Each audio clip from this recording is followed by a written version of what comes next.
Assalamualaikum warahmatullahi wabarakatuh, sobat-sobat ngabarin kabar terkabar.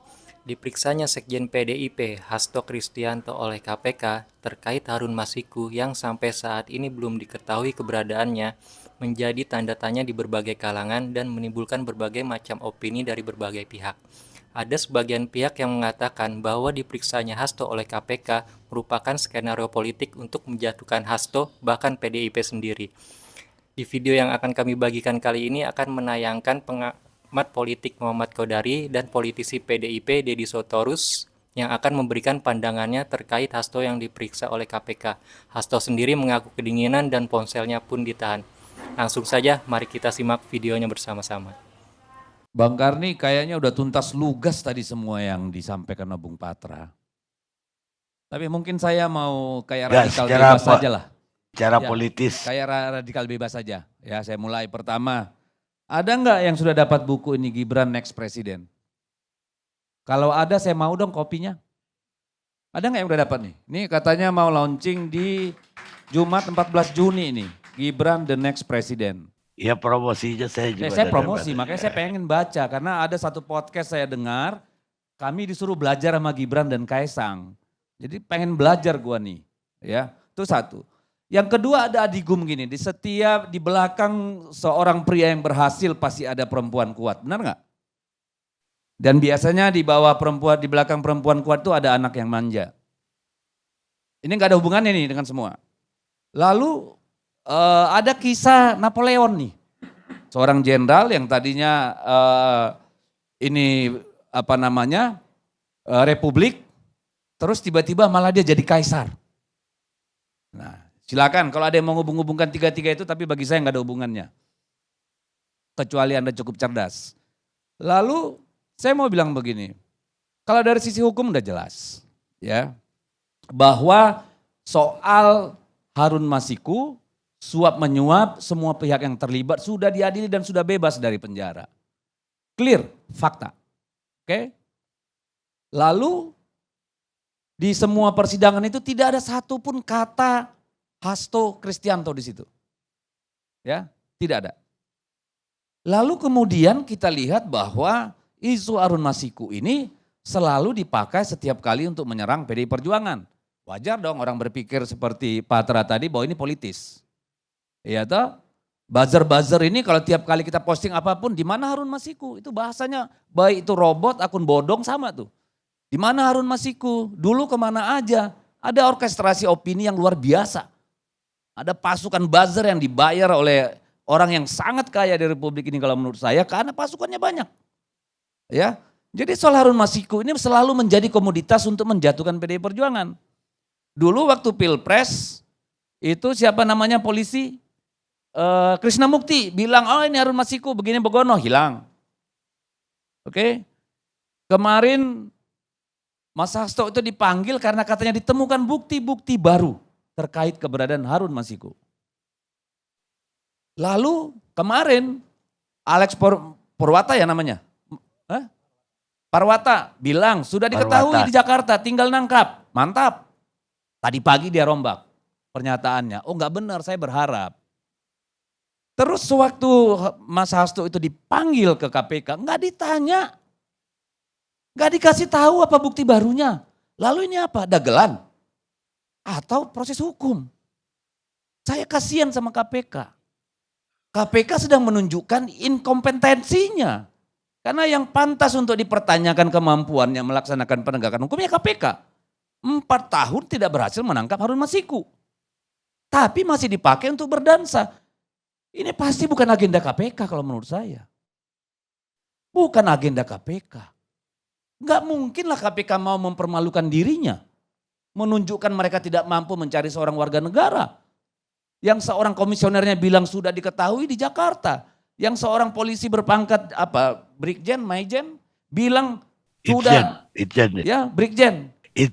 Irjen. Nah, apa lagi nih barang ini? Jadi kalau ada orang berargumentasi bahwa ini persoalan hukum, yes, saya tidak berbeda pendapat. Jelas dan terang ya bahwa ini kasus adalah komoditas politik.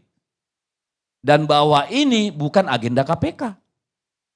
Karena kalau itu agenda KPK pasti akan di cross check kepada Mas Hasto ketika diperiksa. Bukan ditinggali di ruangan 2 jam. Kemana aja lu, ngapain aja? Apa KPK masih di zaman kolonial? Enggak ada yang namanya scientific crime. Manggil orang, ketemu 45 menit, 1 jam, habis itu ditinggal 2 jam.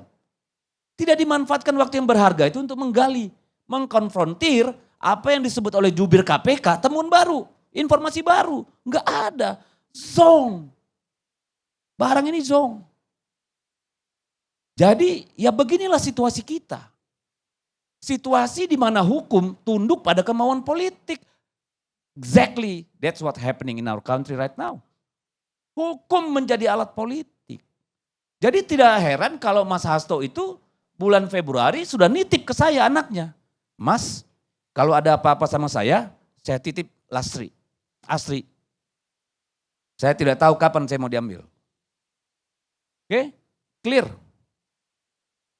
Ya kita saling nitip, saya bilang kita kan nggak tahu nih siapa yang mau diambil. Karena teman-teman semua sudah diancam, kalau ngomong awas. Ini bahkan tidak terjadi zaman Soeharto.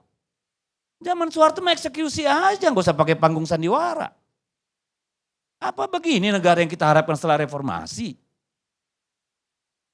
Ini hasilnya setelah begitu banyak nyawa mati ditembak peluru tahun 98. Kita kembali lagi, lebih parah dari zaman Orde Baru. Gila udah ini. Saya kasihan tuh sama polisi-polisi itu. Pasti mereka dengan sangat terpaksa. Tidak mungkin dengan kemauan sendiri. Untuk mempermalukan dirinya sendiri. Ini kan mempermalukan dirinya sendiri KPK. Muncul ke publik bilang ada bukti baru, memanggil orang sebagai saksi. Gak ditanyain, gak dikonfrontir apa informasi barunya. Betapa menyakitkan itu buat penyidik itu. Sampai mereka harus melakukan apa yang saya sebut, bukan pelanggaran etika, pelanggaran hukum, kejahatan hukum. Kenapa? Di ruang tengah tempat penegakan hukum yang sangat kita harapkan terjadi kejahatan hukum. Apa itu? Menskenariokan, pakai masker, pakai topi. Mengatakan, memberikan informasi, kamu ditunggu, HP-nya dibawa ke atas. Lalu diperiksa, digeledah, diambil semua. Ini apa? Pelanggaran itu bisa ketidaksengajaan, ada derajatnya. Ini sudah diskenariokan dengan menyamar, pakai masker segala macam. Ini berlebihan. Kasihan saya lihat orang KPK. Sebenarnya mereka pasti malu sendiri. Saya percaya. Pasti nurani mereka itu juga terganggu. Tapi karena ini bukan agenda mereka yang harus dijalankan, ya namanya prajurit silakan. Ya begitulah. Nah, apakah ini ada hubungannya dengan Harun Masiku? Harun Masiku itu masa lalu. Apa yang terjadi di KPK, apa yang terjadi pada Mas Hasto, ini urusan masa depan. Ini bagian dari operasi politik untuk masa depan. Bukan masalah Harun Masiku, Pak. Enggak. Ini skenario politik besar yang dirancang seorang dalang untuk memuluskan agenda-agenda di depan. Karena dia sudah menyiapkan strategi kuda Troya ke PDI Perjuangan dalam rangka Kongres 2025. Ngerti kita, jangan dikira terlalu pintar. Cuma nekat aja. Ngerti kita. Jadi kalau ada yang bilang ini masalah hukum, omong kosong. Omong kosong. Karena kalau ini urusan hukum terkait dengan Harun Masiku, kemarin waktu 4 jam di KPK seharusnya sudah lebih dari cukup untuk KPK menentukan, mengklarifikasi semua persoalan-persoalan yang disangkakan kepada Mas Hasto Kristianto. Tapi kan tidak terjadi.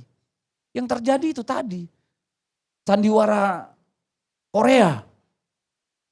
Ya, nyamar, dipanggil bapak, nih bawa ke atas semua.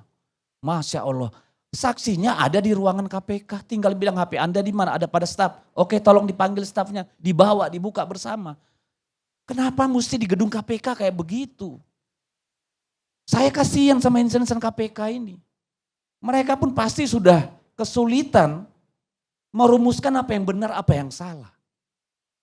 Sudah hilang. Dan wajar kalau kita semua takut.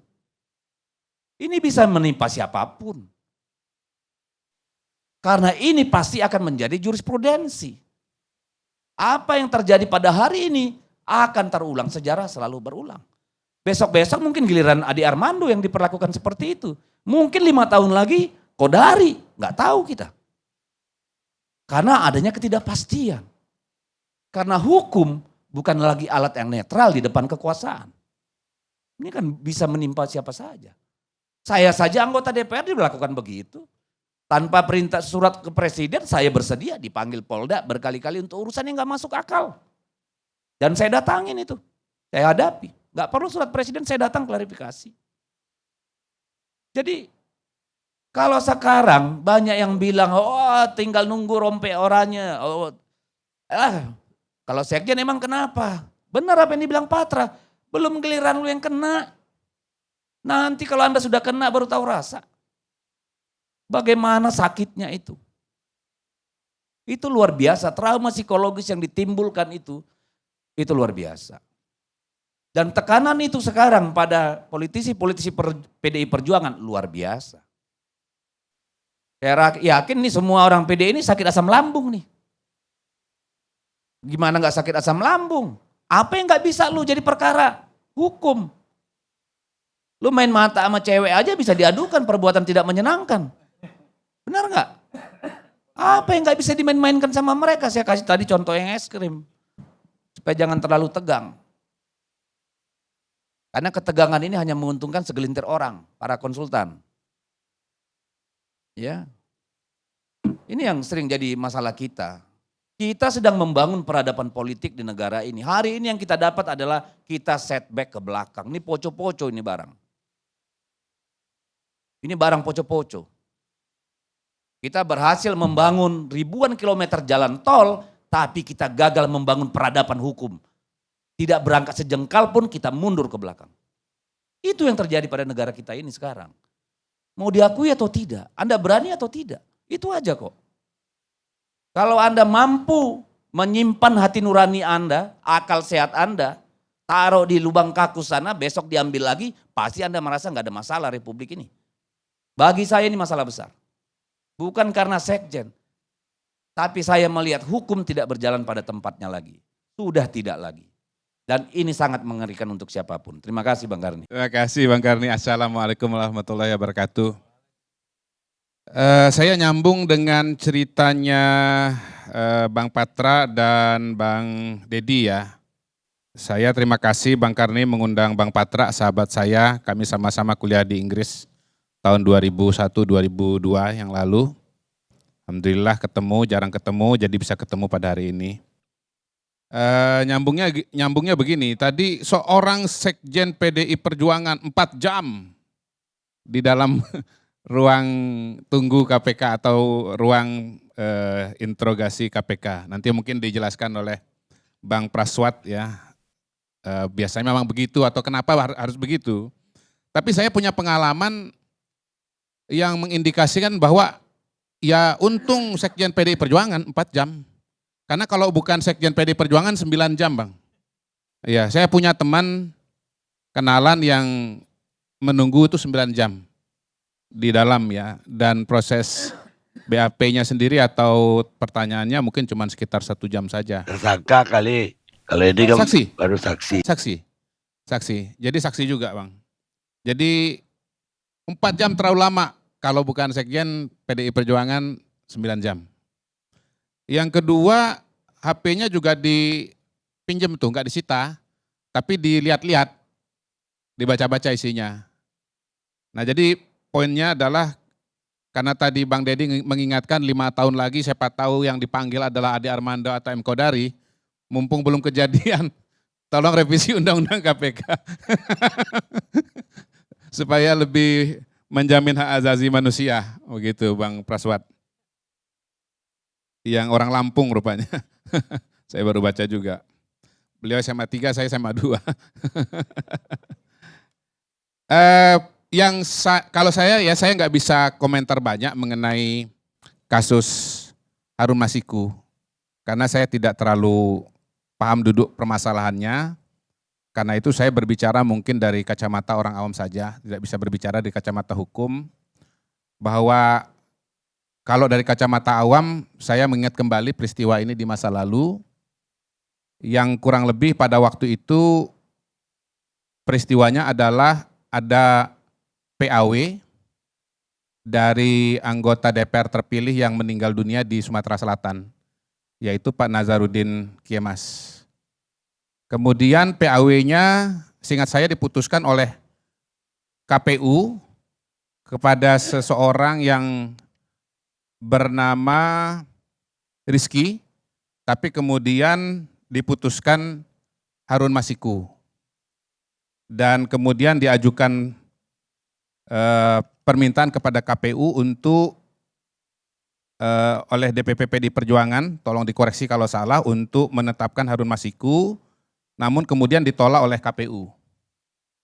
Dan pada titik itulah kemudian terjadi peristiwa suap dari Harun Masiku kepada Wahyu Setiawan dan juga yang waktu itu adalah komisioner KPU dan melibatkan anggota Bawaslu yang namanya Agustiani Tio.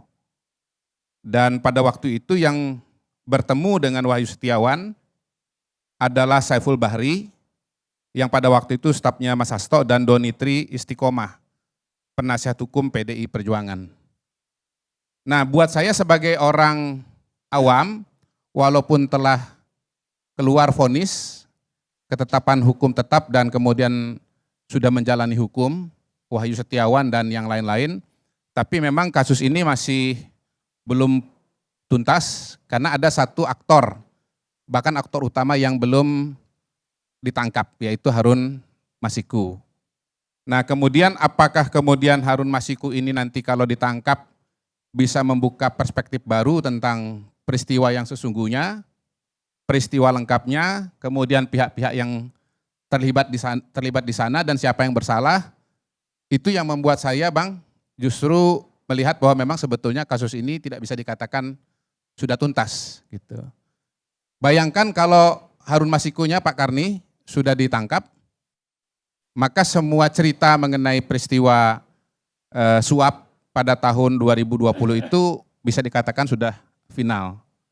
Jadi kalau dibilang final, menurut saya sebagai seorang, bukan hukum ya, saya melihatnya sebagai sesuatu yang masih bisa banyak ceritanya kalau Harun Masiku betul-betul ditangkap. Nah, yang paling menarik buat saya dari kacamata awam adalah pernyataan Pak Alexander Marwata bahwa 1 minggu lagi akan ditangkap, begitu. Kok bisa pasti 1 minggu itu? Itu buat saya sangat menarik. Gitu. Apakah 1 minggu itu karena kemudian perjalanan menuju tempat Masiku berada itu membutuhkan waktu 1 minggu, begitu kan? Entah diukur pakai mobil, pakai motor atau jalan kaki, diukur pakai Google Map, sehingga kemudian bisa menetapkan 1 minggu. Ini tolong juga Bang Praswat nanti dari kacamata dan Abang pimpinan KPK, apakah pernah bisa memprediksi bahwa seorang buron itu akan bisa ditangkap dalam rentang waktu tertentu gitu ya? Atau saya balik, justru sebetulnya udah ditangkap. Karena sudah ditangkap jadi bisa diatur waktunya, mau 1 minggu, mau 3 hari, atau jumlah yang lain kan, ya kan? Jadi menurut saya angka yang pasti itu cuman bisa disampaikan Bang Praswat kalau orangnya udah ditangkap, Bang. Jadi terserah Bang aja menentukan kapan ya kira-kira saya akan umumkan ini akan ditangkap, begitu. Dan ini tentu menjadi spekulasi yang sangat menarik. Betul-betul menurut saya kalau 1 minggu dan bisa ngomong 1 minggu itu, ya buat saya sih harusnya orangnya udah ditangkap gitu. Sehingga kemudian bisa menentukan kapan waktu yang akan, sebetulnya akhirnya 1 minggu itu bukan ditangkap, dijemput atau ditampilkan bahwa orang ini ditangkap, begitu. Tapi kita lewatin aja lah. Intinya buat saya sebagai seorang awam bahwa memang peristiwa Harun Masiku ini masih koma, belum titik karena orangnya belum ditangkap. Sehingga keseluruhan kasus ini sebetulnya memang belum final. Nah, itu satu. Nah, yang kedua mengenai kasus pemanggilan di Polda, karena ini kan sebetulnya kalau kita bicara Mas Hasto ini kan ada 2 kasus ya. Pertama yang di KPK terkait dengan Harun Masiku. Yang kedua yang terkait dengan Polda berkaitan dengan penyebaran kabar bohong ya atau hoax. Nah, di sini saya kan kemarin disampaikan bahwa Mas Hasto ini kira-kira mengatakan bahwa ya menyatakan pendapat tidak boleh dikriminalisasi. Saya setuju dengan pendapat itu. Menyatakan pendapat tidak bisa dikriminalisasi. Tetapi saya melihat poinnya justru bukan pada aspek menyampaikan pendapatnya, tetapi pada menyebarkan berita bohong atau hoax yang bisa menimbulkan kerusuhan di masyarakat. Jadi tadi Bang Patra mengutip pasal 160 ya, KUHP, tapi sebetulnya juga ada pasal yang terkait dengan Undang-Undang ITE. Pasal 28 ayat 3 bunyinya setiap orang dengan sengaja menyebarkan informasi elektronik dan atau dokumen elektronik yang diketahuinya memuat pemberitaan bohong yang menimbulkan kerusuhan di masyarakat. Dan pasal 45A ayat 3 setiap orang yang dengan sengaja menyebarkan informasi elektronik dan atau dokumen elektronik yang diketahuinya memuat pemberitaan bohong yang menimbulkan kerusuhan di masyarakat. Sebagaimana dimaksud dalam pasal 28, dipidana dengan pidana penjara paling lama 6 tahun dan atau denda paling banyak 1 miliar rupiah. Nah, Pak, ini saya agak setuju dengan pendapat ini karena memang di beberapa kesempatan yang saya ingat ya, di liputan6.com, kemudian di satu lagi media, saya lupa media mana, apakah di iNews kalau tidak salah, Mas Hasto itu memang menyebut saya, asli menyebut nama Muhammad Kodari sebagai orang yang mengetahui hasil Pilpres 2024. Nah, itu adalah berita bohong, itu adalah hoax. Karena saya tidak pernah mengetahui hasil Pilpres 2024 pada tanggal 14 Februari. Nah, saya melihat bahwa Mas Hasto mengutip hoaks yang beredar di media sosial X. Jadi sekitar bulan Februari akhir, saya tidak ingat tanggalnya berapa begitu, nama saya sempat trending di X karena ada postingan dari akun Yurisa Samosir ya, yang menampilkan ceramah saya di DPD Partai Golkar Jakarta pada tanggal 5 Januari 2023 yang sedang membahas hasil survei Pilpres di Jakarta. Di mana saya mengutip data dari lembaga survei Polling Institute yang surveinya dilaksanakan pada tanggal 15 sampai 19 Desember 2023, Bang Karni. Nah, saya mengutip data 15-19 Desember, khusus di wilayah DKI Jakarta, temuan Polling Institute itu, Anies Muhaimin 27%, Ganjar Mahfud 16,9%. Nah, oleh akun Yurisa ini Bang Ade, disebutlah saya atau dikonstruksi bahwa saya itu sudah mengetahui dan merencanakan kecurangan atau merencanakan hasil Pilpres tanggal 14 Februari itu gitu. Kebetulan hasil Pilpres 2024 14 Februari 2024 sebagaimana diumumkan oleh KPU, Ganjar Mahfudnya 16, sekian persen pada waktu itu ya. Itu. Jadi dalam akun Yurisa Samosir itu memang disebutkan bahwa kok sudah tahu ya, rapat internal bocor 5 Januari sudah tahu hasil Pilpres 14 Februari 2024. Nah, ini sudah saya jawab di media massa karena ditanya oleh teman-teman wartawan. Seingat saya, catatan saya sudah saya jelaskan bahwa itu adalah hoaks pada tanggal 24 Februari 2024. Dan Mas Hasto ketika diwawancara oleh liputan6.com tanggal 16 Maret 2024, kira-kira hampir 1 bulan kemudian, itu masih mengutip atau masih menganggap bahwa saya tahu hasil Pilpres 2024 itu Bang. Gitu. Padahal jelas-jelas itu adalah hoaks yang beredar di Twitter dan sudah saya jelaskan dan saya sudah bantah secara lengkap melalui media massa. Nah, apa yang disampaikan oleh Mas Hasto ini kemudian terjadi lagi di wawancara berikutnya yang seingat saya dilakukan di iNews ya. Mohon maaf kalau salah, karena ini udah sekian bulan yang lalu saya juga udah nggak apa lagi detail-detailnya. Enggak, bukan saya yang lapor ya. Kemudian yang saya lihat, Itu meremehkan Bung Kodari kalau sampai dia yang laporkan langsung.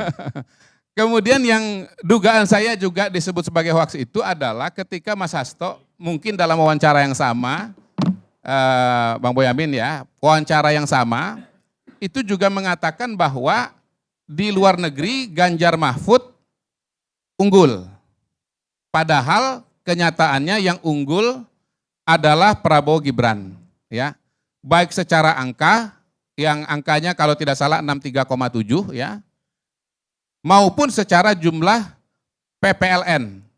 Jadi Prabowo Gibran itu unggul 66 PPLN dari total 127 PPLN yang ada di seluruh dunia. Jadi singkatnya kalau soal yang berita hoax ini, berita bohong yang disampaikan oleh Mas Hasto ini, rasa-rasanya saya bisa mengkonfirmasinya bahwa memang ada berita bohong yang atau hoax yang dikutip oleh Mas Hasto. Nah, apakah kemudian konstruksi hukumnya terpenuhi atau tidak berdasarkan Undang-Undang ITE? Saya tidak tahu, ya. Tetapi secara faktual saya bisa mengatakan bahwa memang ada yang disampaikan oleh Mas Hasto bukan mengenai beda pendapatnya soal pemilu 2024, tetapi data yang dikutip adalah data yang bersifat hoax. Demikian Bang Karni.